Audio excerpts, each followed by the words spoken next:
बिस्मिल्लाहिर्रहमानिर्रहीम। अस्सलाम वालेकुम।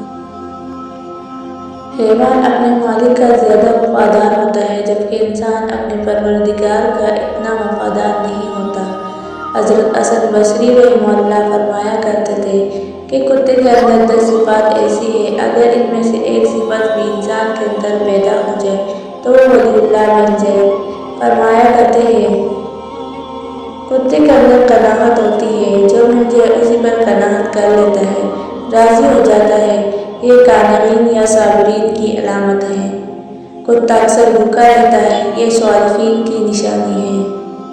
कोई दूसरा कुत्ता उस पर जोर की वजह से गालिब आ जाए तो ये अपनी जगह छोड़कर दूसरी जगह चला जाता है, ये राज़ीन की अलामत है। इसका मालिक उसे मारे भी तो ये अपने मालिक को छोड़कर नहीं जाता, ये सादिकीन की निशानी है। अगर उसका मालिक बेटा कारा रहा हो तो ये बावजूद ताकत और कुव्वत के इससे कारा नहीं छीनता, दूर से ही बैठकर देखता रहता है, ये मसाकीन की अलामत है।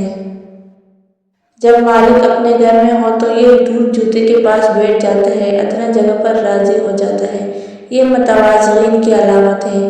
अगर इसका मालिक इसे मारे और ये थोड़ी देर के लिए चला जाता है और फिर मालिक इसे दोबारा टुकड़ा डाल देता है तो दोबारा आकर खाना खा लेता है, इससे नाराज़ नहीं होता, ये खाशिईन की अलामत है।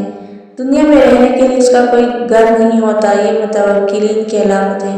रात को ये बहुत कम सोता है, ये मखसिबीन की अलामत है। जब मरता है तो उसकी कोई मीरास नहीं होती, ये ज़ाहिदीन की अलामत है। और करें, क्या इन सिफ़ात में से कोई सिफ़त हम में मौजूद है? हमने तो जहन्नम की बहुत की तदबीर, लेकिन तेरी रहमत ने गवारा ना किया।